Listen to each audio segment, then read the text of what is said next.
किसी भी धर्म का हो, वो समाज को दिशा तो नहीं दे सकता, लेकिन जानकारों की माने तो लोग कट्टरता को आगे बढ़ने का एक तरीका मानते हैं। इससे ये होता है कि लोग आपको सुनने और जानने लगते हैं और ऐसे लोग हर जगह मिल जाएंगे। आप भारत में ही देख लीजिए कि कैसे हिंदू मुसलमान को लड़ाया जाता है और फिर जनता को छोड़ दिया जाता है। लेकिन इस कट्टरता को पसंद करने वाले लोग भी हैं। अगर ऐसे लोग ना होते तो बयान देकर सुर्खियां बटोर लेने वाले कहां से आते। आपको मालूम हो कि नुपुर शर्मा ने जब बयान दिया था तो इसकी चर्चा सबसे अधिक जिस गल्फ देश में हुई वो था कतर। उसी का नतीजा हुआ कि भारत सरकार ने कड़ा संदेश दिया और कहा कि भारत किसी धर्म को मानने वाला नहीं है।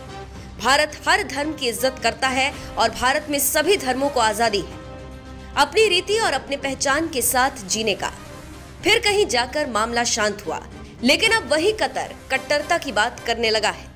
जी हाँ, खबरों की माने तो कतर यूनिवर्सिटी में इस्लामिक शिक्षा के प्रोफेसर डॉक्टर शफी अल हजरी ने एक इंटरव्यू में बड़ा बयान दिया है और कहा है कि जो इस्लाम स्वीकार करने और जजिया कर देने से इनकार करता है उनके खिलाफ लड़ाई होनी चाहिए। प्रोफेसर ने आगे कहा कि लड़ाई दवा की तीसरी स्टेज है। पहले हम लोगों को अल्लाह के पास बुलाते हैं। अगर वे स्वीकार करते हैं तो उन्हें उन्हीं कर्तव्यों और अधिकारों का पालन करना पड़ता है।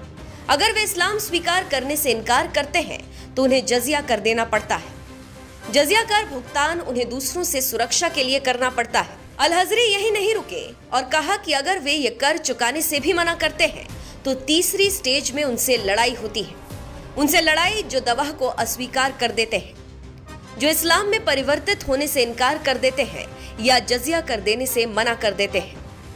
अब हम आपको शफी अल हजरी की बात को आसान शब्दों में समझाते हैं कि आखिर कतर के प्रोफेसर का कहने का मतलब क्या है। जी हाँ, इस्लाम में दवा का मतलब इस्लाम धर्म में परिवर्तित होना होता है। वहीं जजिया कर एक तरह का धार्मिक कर होता है जिसे किसी मुस्लिम देश में रहने वाली गैर मुस्लिम जनता से वसूला जाता है।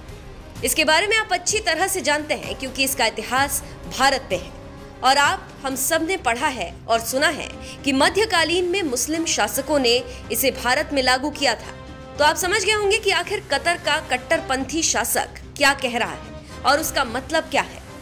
जानकारी देते चले कि इस वक्त कतर दुनिया भर में फीफा की वजह से सुर्खियां बटोर रहा है और इसकी शुरुआत के दौरान इस्लाम का प्रचार प्रसार करने के लिए कतर ने विवादास्पद उपदेशक और भगोड़े जाकिर नाइक को बुलाया था। तो आप समझ सकते हैं कि कतर फुटबॉल की आड़ में इस्लाम को कैसे पेश कर रहा है और उसका मिशन क्या है। अब देखना होगा कि आगे इसको लेकर दुनिया के देश क्या प्रतिक्रिया देते हैं और इस पर कतर सरकार क्या सफाई देती है, जो भारत में एक बयान पर हंगामा मचा दिया था।